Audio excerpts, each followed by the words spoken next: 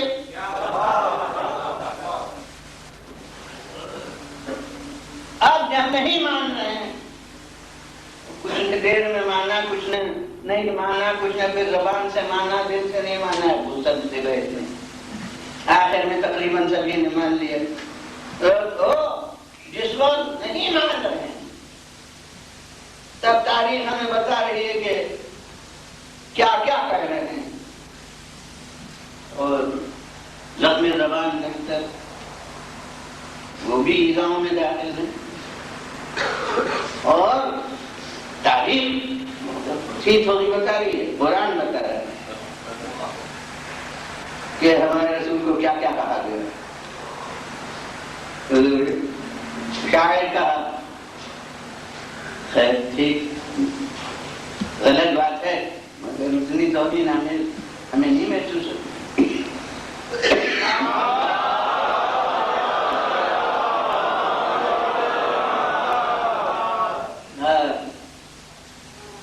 کاہن کہا، یہ بھی اسی شاعر کی قسم ہے، وہ نثر میں قافیہ پیمائی کرتے تھے کاہن لوگ، تو کاہن کا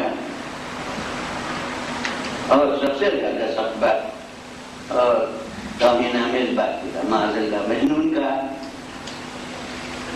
دیوانہ۔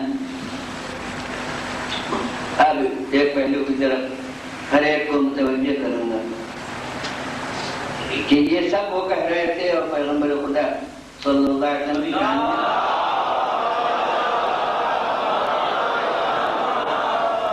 گستاخیاں کر رہے تھے۔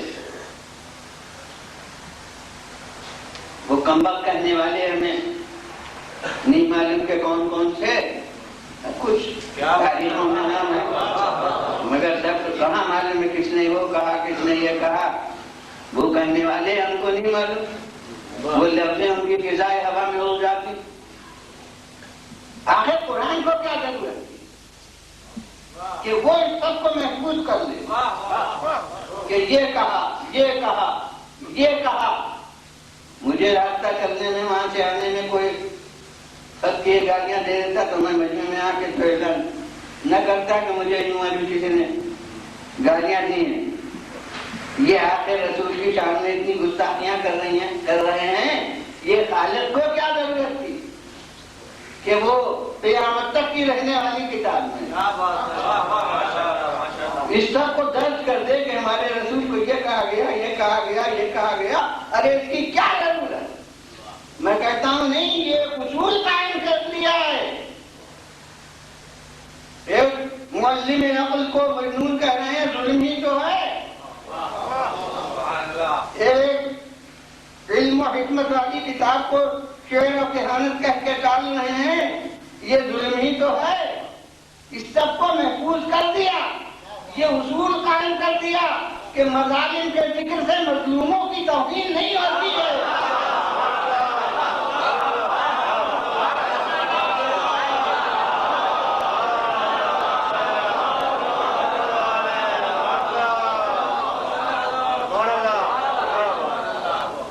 بہت سے لوگ اسی تذکرہ مظالم پر یہ کہہ کے جمع بندی کرنا چاہتے ہیں، اتنی بڑی توہین ہے نظر آتی کہ ان کے لیے یہ ایسی باتیں بیان کی جائیں۔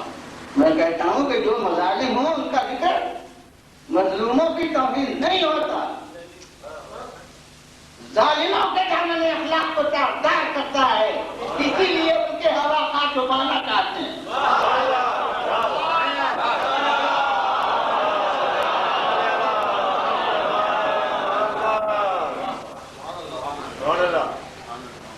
اب پھر وہی یونیورسٹیوں کا موضوع، ممکن ہے کہ یہاں اس کے طالب علم بھی ہوں، ممکن ہے کوئی پڑھانے والے بھی ہوں۔ علم النفس، اس کے اوپر ڈگریاں آج کل دی جاتی ہیں۔ تو علم النفس میں ایک اصول ہم سے یہ بتایا گیا، یہ کہا جاتا ہے کہ جو غلط چیز ہوتی ہے اس کا بھی پس منظر ذہن میں کوئی صحیح ہوتا ہے۔ کیا مطلب؟ کہتے ہیں کہ سونے میں جو آدمی ببواتا ہے تو کچھ اس کے ذہن کے اندر واقعی ہوتے ہیں تصورات جو یوں بیداری میں ابھرتے نہیں، وہ خواب میں ابھرتے ہیں۔ یا دیوانہ جو بکواس کرتا ہے اس میں بھی اندرون ذہن کچھ تصورات قائم ہوتے ہیں جو عقل صدرات بھی ان کے نمایاں ہونے سے، اور وہ اب ابھر کے سامنے آتے ہیں۔ تو میں کہتا ہوں یہ سب جو غلط باتیں وہ کہہ رہے ہیں، شاعر کہہ رہے ہیں، اور معاذ اللہ سب سے زیادہ سب دیوانہ کہہ رہے ہیں، یہ سب کہنے کی ضرورت کیا ہے؟ یہ کیوں کہہ رہے ہیں؟ تو میری تو سمجھ میں یہ آتا ہے کہ اتنا سچا کہہ چکے ہیں کہ جھوٹا کہتے ہیں۔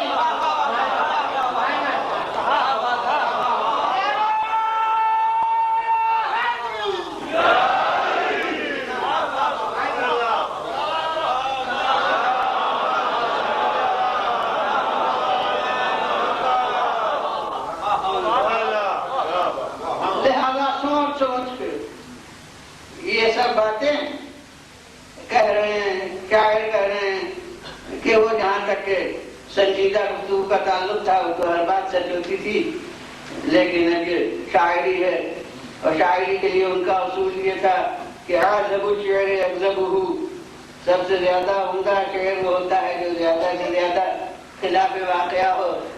تو وہ یعنی شاعری کر رہے ہیں، یوں کہہ رہے تھے گویا کہ یہ جہاں تک کہ وہ سنجیدگی کا تعلق ہے وہ تو سچی بولا کیے۔ یہ اب شاعر ہو گئے ہیں، کبھی یوں معاذ اللہ مجنون کہہ رہے تھے کہ جہاں تک شعور کار فرما تھا وہاں تک تو سب صحیح کہہ رہتے تھے، لیکن اب یہ کچھ غیر شعور کار فرما ہو گیا ہے، اس لیے یہ سب کہنے لگے ہیں۔ تو یہ تو صادق کہنے کا عمر بھر اثر ہے، ذہن کے اوپر وہ صادق کہنے کا اقرار مسلط ہے، ہر وقت وہ تصور ہے کہ ہاں یہ تو صادق ہے۔ اور جو امین کہہ رہے تھے اس کا تو درایتی ثبوت قطعی تاریخ سے موجود ہے کہ بیسط کے 13 برس کے بعد ہجرت ہوئی ہے، اور پیغمبر خدا صلی اللہ علیہ وسلم کے بعد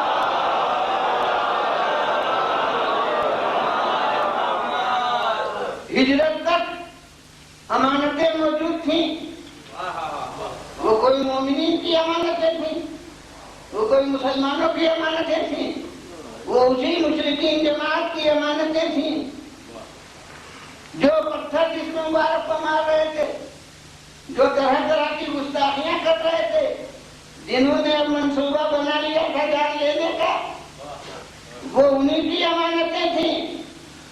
اور اب ہر صاحب نظر غور کرے کہ غلط خبر ہو جاتی ہے کہ کوئی بنک ٹوٹنے والا ہے،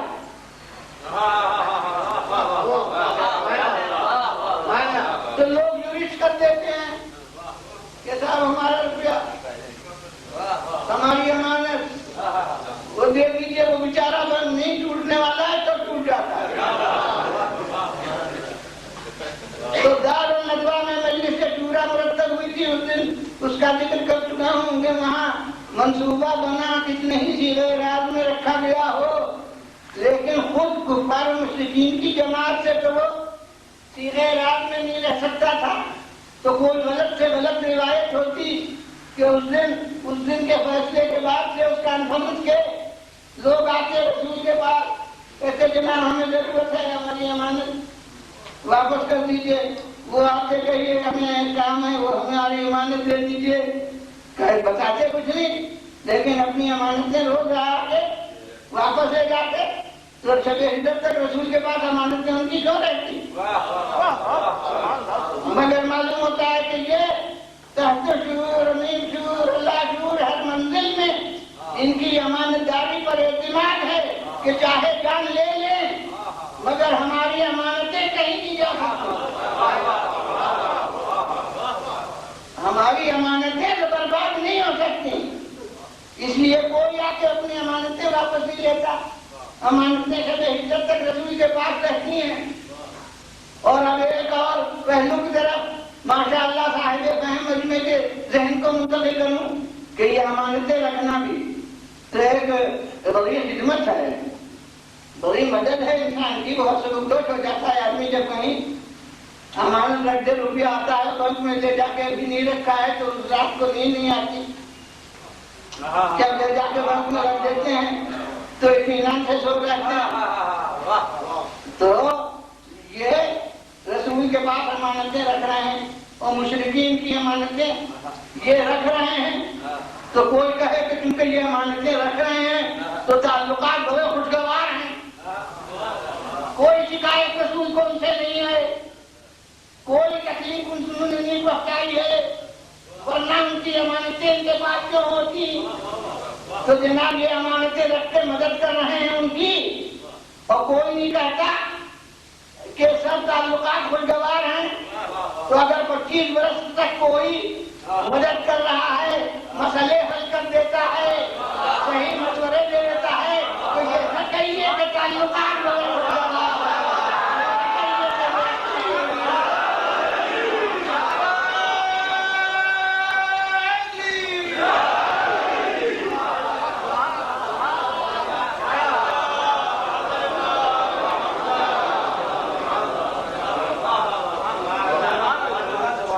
تعلقات کی خوشگواری نہیں ہے، انسان کی بلند ذرفی ہے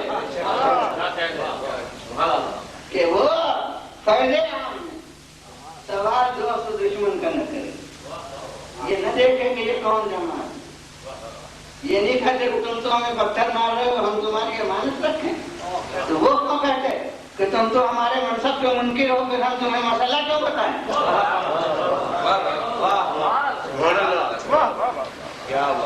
تو حضور والا یہ شب ہجرت تک امانت ہے، اور میں کہتا ہوں کہ یہ ان کی امانتوں کی راہ میں رسول کی ایک قربانی ہے، جو حضرت علی ابن ابی طالب علیہ السلام کو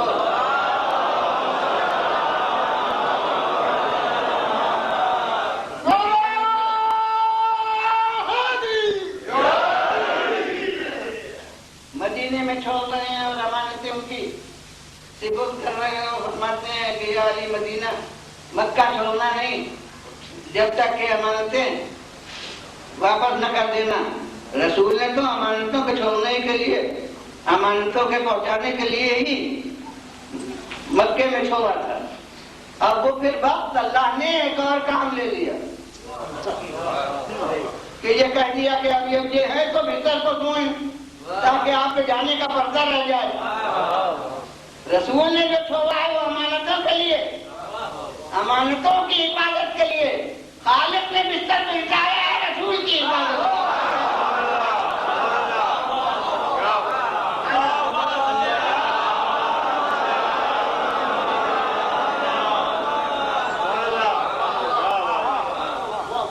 تو بلند نفوس کے لیے اپنے کو خطرے میں ڈالنا اتنا مشکل نہیں ہوتا جتنا اپنے عزیز افراد کو خطرے میں ڈالنا۔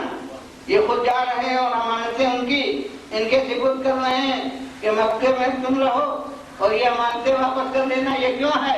یہ راہ اخلاق میں قربانی ہے کہ جاؤں تو ان کی امانتیں ایسے محفوظ ہاتھوں میں دے جاؤں کہ مشرکین بھی یہ نہ کہہ سکیں کہ آپ نے ہماری امانتیں غیر محفوظ ہاتھوں میں دے دی،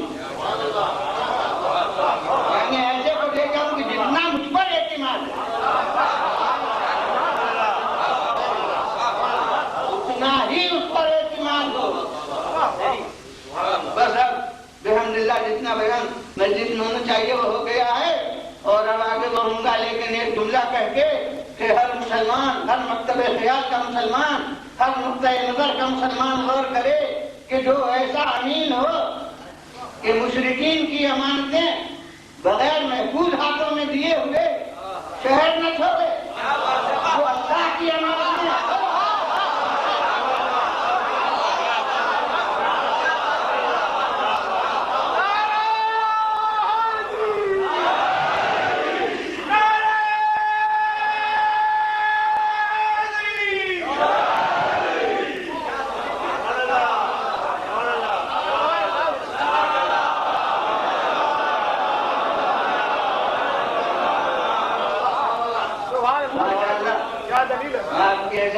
ایک جملہ مکمل نہیں ہونے پایا ہے کہ آپ نتیجے تک پہنچ گئے اور اظہار مسرت کر دیا، مگر اب ایسے افراد کے لیے اتفاق سے جو موجود ہوں تو پورا جملہ بھی ہو جائے کہ جو ایسا امین ہو کہ مشرکین کی امانتیں بغیر محفوظ ہاتھوں میں دیے ہوئے شہر نہ چھوڑے، وہ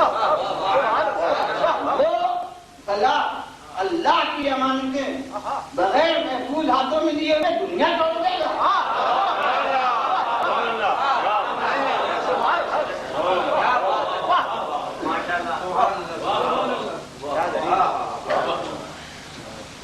تو اب یہ ان حضرات کے کردار کو دیکھ کے یہ نتیجہ نہیں نکالنا چاہیے کہ دوسروں سے ان کو کوئی تکلیف نہیں پہنچ رہی.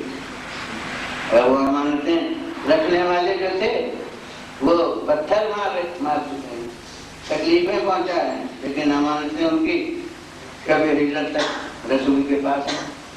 اور اسی طرح 25 برس تک ان لوگوں کو جو ضرورت ان کی ہوتی ہے وہ پوری کی جاتی ہے. اگر مسئلہ پوچھا جاتا ہے تو مسئلے کا جواب دے دیا جاتا ہے، مشورہ لیا جاتا ہے، تو جو صحیح رائے ہے وہ دے دی جاتی ہے، بلکہ پانی بند کیا جاتا ہے تو خود پانی بھجواتے ہیں اور شہزادوں کے ہاتھ پانی بھجواتے ہیں کہ پیاسا نہیں رہنا چاہیے. یہ غلط ہے، محاصرہ ہے تو پانی بھی بند کرتی ہے، پانی ضرور بھیجنا چاہیے. تو یہ تعلقات کی خوشگواری نہیں ہے، یہ غلط نفوذ کی غلط یہ اور یہ اس لیے ہے کہ یہ خدا رحمان کے نمائندہ اور اس کی رحمانیت کے معنی ہیں کہ اس کا فیض و عطا مومن و کافر تک کو نہیں دیکھتا. یہ وہ چیز ہے جسے ایک روایت میں ہم تک یہ پہنچا ہے کہ حضرت موسیٰ نے ایک دفعہ بارگاہ الہی میں عرض کیا کہ پروردگارا یہ فرعون دعویٰ خدائی کر رہا ہے اور تیری طرف سے رزق کے دروازے کھلے ہوں، اگر ایک مختصر وقت کے لیے بھی رزق بند کر دیا جائے تو پورا خدائی کا نشہ غائب ہو جائے. تو خالق کی طرف سے یہ جواب ملا کہ لو ترک فرعون العبودیہ فانا اترک الربوبیہ. فرعون اگر اپنے بندے ہونے کو بھول گیا تو کیا میں اپنے پروردگار ہونے کو کہتا ہوں بھائی اسی کی روشنی میں اب اس کی طرف کے یہ جو نمائندے ہیں ان کے بھی کردار کو دیکھیے کہ اگر علی سے پوچھا جائے کہ لوگ تو آپ کے منصب کو مانتے نہیں اور آپ ہیں کہ ہر موقع پر فیض و عطا جاری کیے ہوئے ہیں، تو وہ یہی جواب دیں کہ اگر کوئی اپنا معمول ہونا بھول جائے تو کیا میں اپنا ایمان ہونا بھی بھول جاؤں؟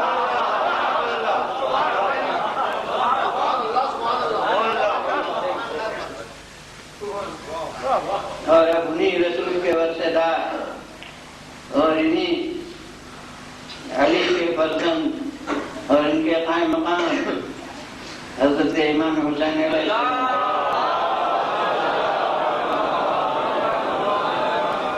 یہ دشمنوں کی فوج ہے اور تکنلب ہے، پیاسی ہے، اور یہ چیز سامنے نہیں آتی ہے. لوگ بس یہی کہتے ہیں کہ ہاں پیاسے لوگ تھے تو لگے ان کی پیاس، اور یہ جانتے ہیں کہ ہاں وہ سچے راہ ہونے کے لیے آئے. مگر میں آپ کو توجہ دلاؤں گا کہ آپ کی اور ہمدردیوں سے، آپ کی تو ہمدردی یقیناً سے اس کے بعد چل ہو جائے گی کہ یہ وہ پیاس ان پر غالب کیوں کر ہوئی تھی. پیاس غالب کیوں ہوئی تھی کہ وہ سامنے آ کے نظر آئے.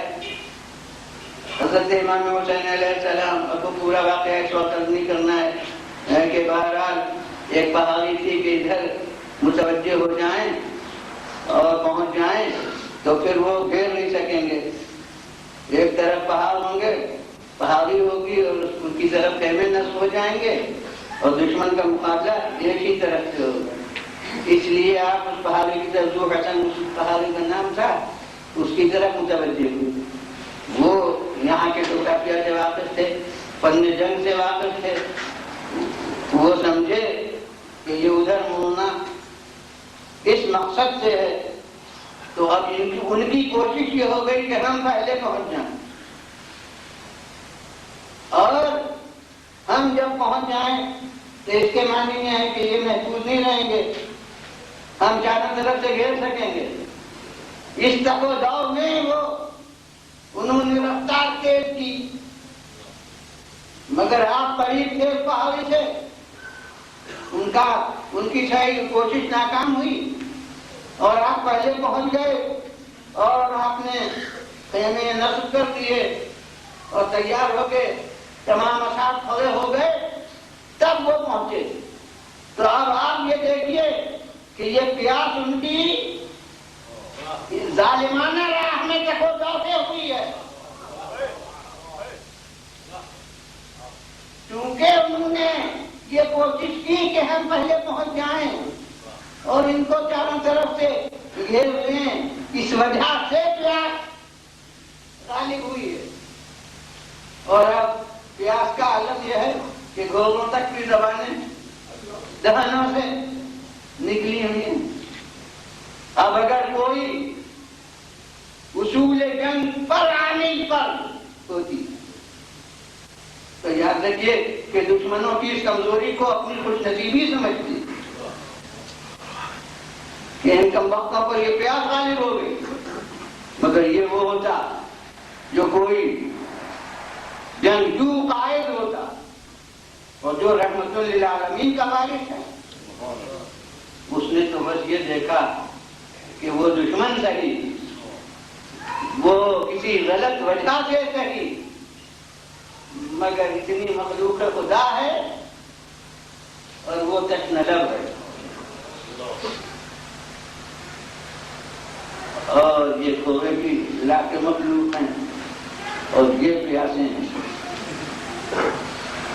اب ہر شخص محسوس کر سکتا ہے کہ وہ پانی جو 1000 راکب و مرکب کو سیراب کر سکا، وہ اگر بچایا جاتا تو کتنے عرصے تک رہتا. اس کے معنی یہ ہیں کہ اپنا پورا مستقبل ہے جو دشمن کے حال پر قربان کیا جا رہا.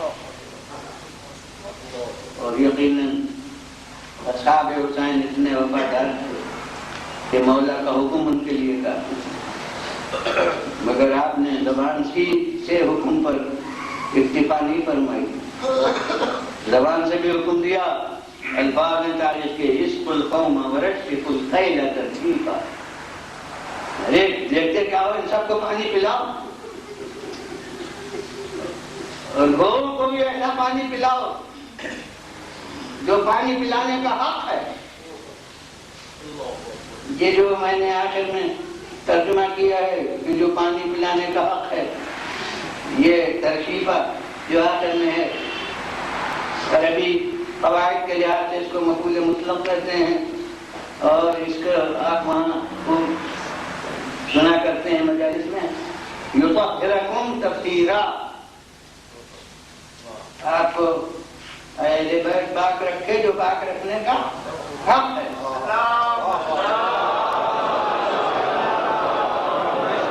یہ جیسے یطہرکم کے بعد تطہیرا سے یہ معنی ہوئے، ویسے ہی وہی ترکیب ہے رشف الخیل ترشیفا.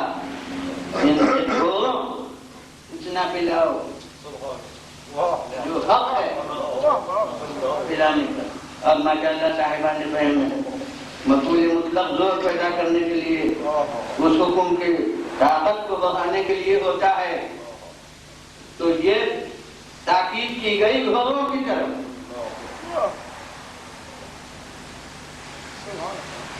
اب یہ ذرا سی باریک بات ہے معنی بیان سے متعلق ہے اور فن ادب سے ہے کہ فرد خفی پر زور دے دیا جائے تو فرد جلی اور نمایاں ہو جاتی ہے.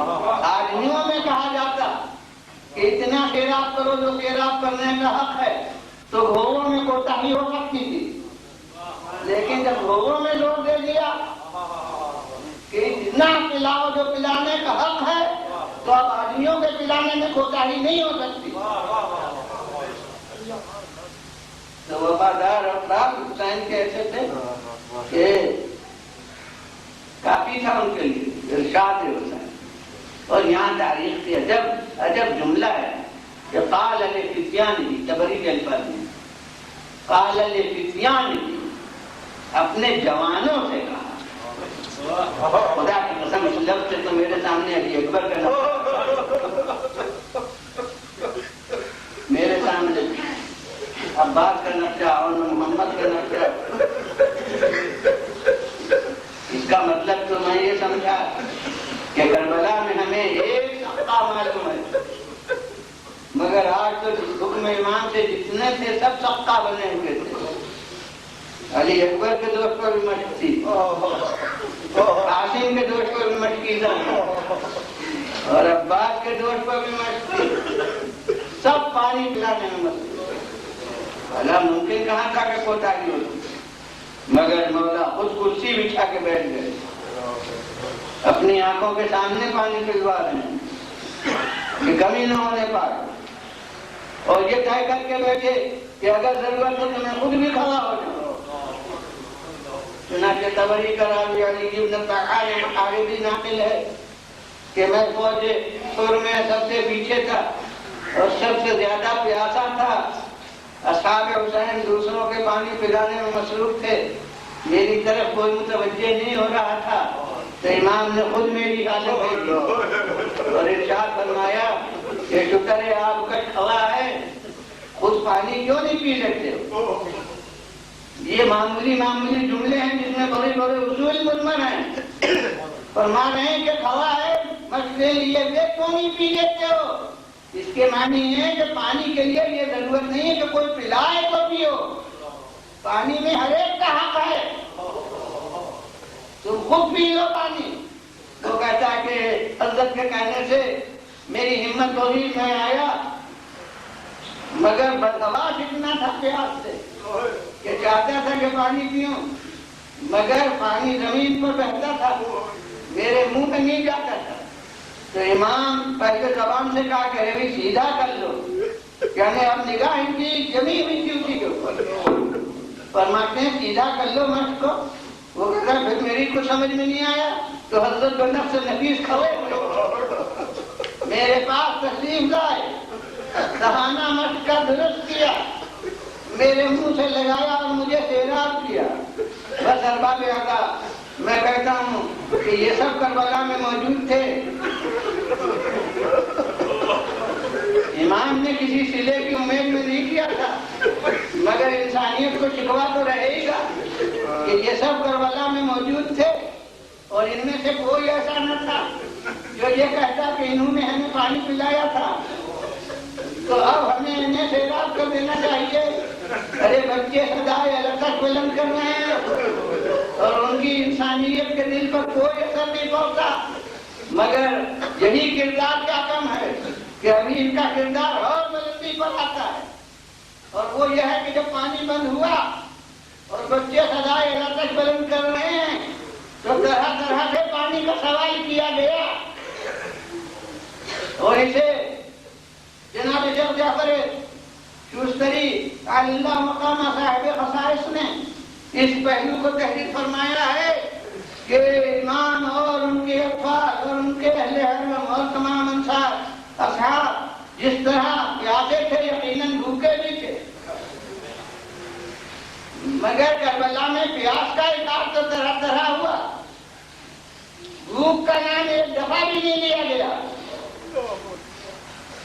میں کہتا ہوں کہ ہاں بعد میں حضرت زینب نے فرمایا ہے مرثیے میں، قتل اخی جایا قتل اخی افشانا، ارے میرا بھائی بھوکا میرا بھائی پیاسا دنیا سے گیا۔ مگر کربلا میں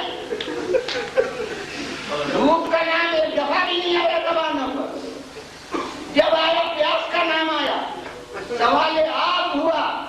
جناب شیخ جعفر نے مجمل طور پر کیا، میں تفصیل سے کر رہا ہوں کہ بات یہ ہے، انہوں نے فرمایا اصل نقطہ کہ پانی کا مانگنا اصول شرافت کے خلاف نہیں ہے۔ آدمی راہ چلتے میں اجنبی سے پانی مانگ لیتا ہے، مگر سوال رضا کرنا یہ شرافت نفس کے خلاف ہے۔ تو اتنی پریشانی، اتنی مصیبت کے عالم میں اطفال حسین تک میں سے کوئی عزت نفس کی منزل سے نیچے نہیں اترا، پانی کا سوال کیا۔ اب میں کہتا ہوں کس طرح پانی کا سوال کیا، ہمیں معلوم ہے، یہ کہا کہ تمہارے نبی کا نواسا ہوں پیاسا، یہ کہا کہ علی و فاطمہ کا بیٹا ہوں پیاسا، یہ کہا کہ تمہارا بلایا ہوا مہمان ہوں پیاسا ہوں۔ مگر ارباب ادا یہ ایک دفعہ بھی نہیں کہا کہ میں نے تمہیں پانی پلایا تھا۔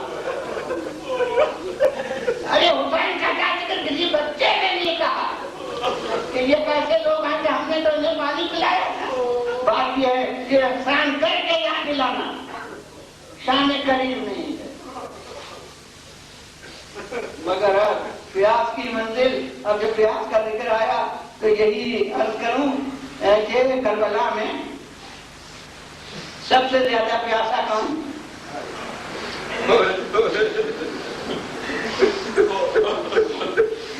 ترتیب شہداء کربلا میں ہمیشہ سے الگ رکھی گئی۔ رسول کا کردار یہ تھا کہ جب کوئی معرکہ ہوتا تھا تو عزیزوں کو آگے رکھتے تھے، اصحاب کو پیچھے رکھتے تھے۔ امیر المومنین نے اس بلا میں اس ارشاد فرمایا ہے، کردار کو بیان کیا ہے کہ رحتفل وحمیل وقیس جب جنگ شدید ہوتی تھی تو قدم اہل بیتی اپنے عزیزوں کو آگے رکھتے تھے، ووقع بہم اصحابہ حر الاسنہ، ان کو سپر بناتے تھے اپنے اصحاب۔ چنانچہ شواہد بتائیں کہ بدر میں دیکھو کہ چچا بھائی عبیدہ شہید ہوئے اور احد میں حمزہ شہید ہوئے، تو ہمیشہ عزیز آگے رکھے گئے۔ کربلا میں اس کا عکس ہوا کم، معاذ اللہ، تاریخ اسلام سے میں واقف ہوں، حسین معاذ اللہ واقف نہ تھے، وہ جن کے گھر کی چیز تھی۔ یہاں اصحاب آگے رکھے گئے، عزیز پیچھے رکھے گئے۔ ممکن ہے کسی ذاکر سے آپ نے سنا ہو کہ عزیزوں نے جانا چاہا ہو اور اصحاب نے قدموں پر سر رکھ دی ہو کہ ہم نہیں جانے دیں گے، مگر میرا مطالعہ جہاں تک ہے، یہ کہیں کسی روایت میں نہیں ہے، میرے نزدیک کربلا کے اقدامات تکلفات کے ماتحت نہیں ہو رہے تھے، مولا کی طرف سے نظام مقرر کیا گیا تھا کہ جب تک اصحاب میں سے ایک ہے عزیز کوئی نہ جائے۔ کیوں؟ بات یہ کہ ہر کہنے معلوم تھا کہ کچھ شہید ہوں گے، کچھ زندہ رہیں گے۔ وہاں اگر اصحاب آگے رکھے جاتے تو اس کے معنی ہے کہ غیروں کو کٹوانا ہے، اپنوں کو بچانا ہے، لہذا وہاں عزیز آگے رکھے جاتے۔ کربلا میں یہ تو طے شدہ تھا کہ ان میں سے زندہ رہنا کسی کو نہیں ہے، امکانات حیات تو جب عاشور کے خطبے سے ختم کیے جا چکے تھے، مگر کربلا کی صورت واقعہ یہ تھی کہ جو پہلے سر چلا گیا اس کی مسافت مصیبت مختصر ہو گئی،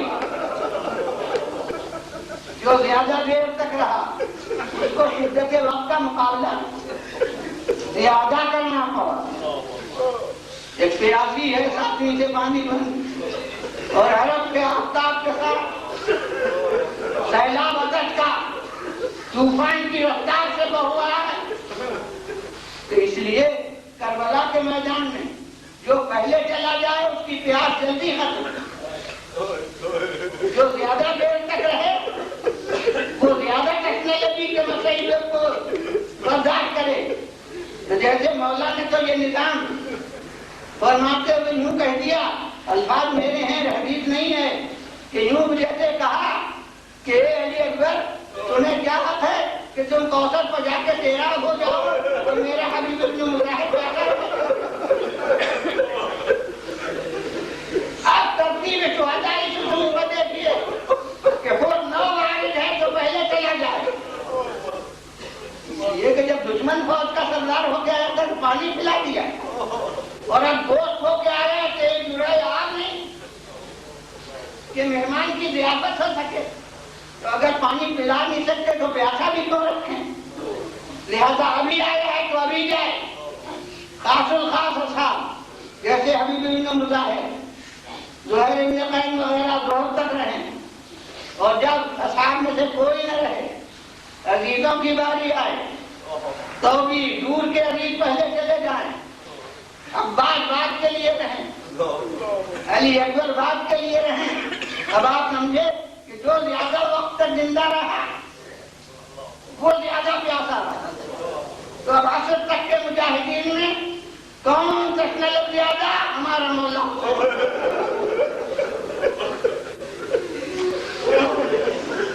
اور اسی لیے 72 پیاسے ہیں، مگر مرثیہ جب کہا گیا حسین بھی پیاسے۔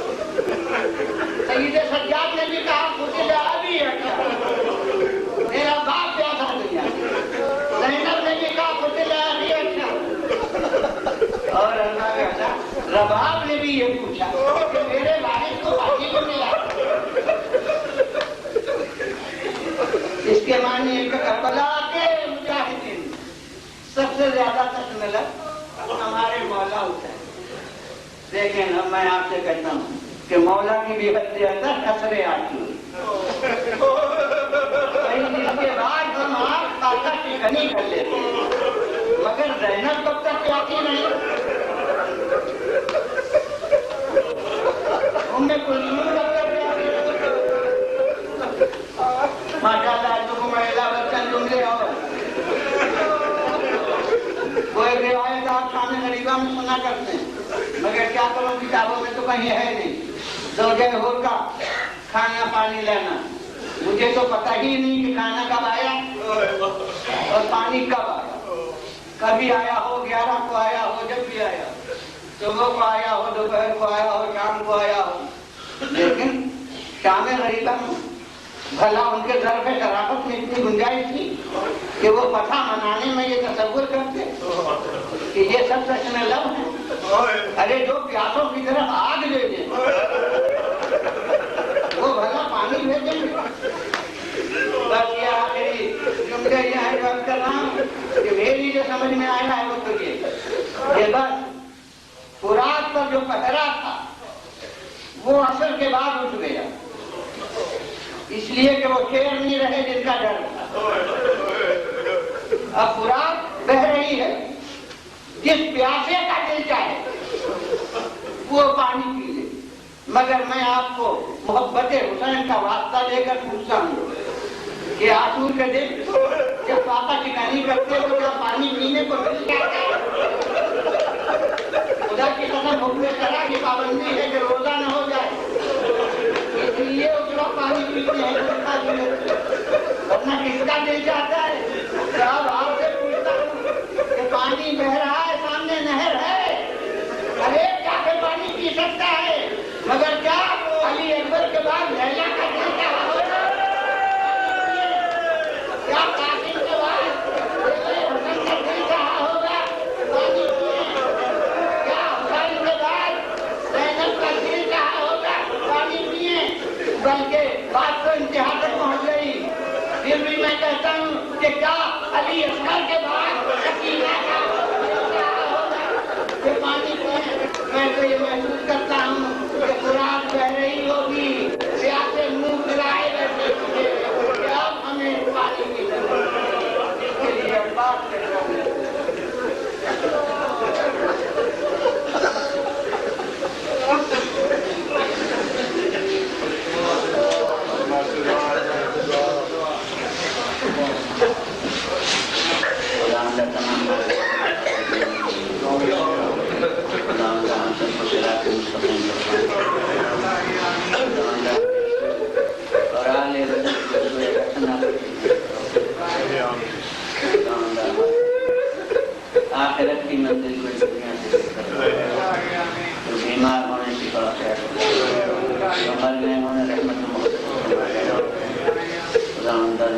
حق میں جہاد کرنے والوں کو پسند کرنا خدا اللہ اس ادائے خلیل قربانی میں جس طرح ہم سے قبول کرنا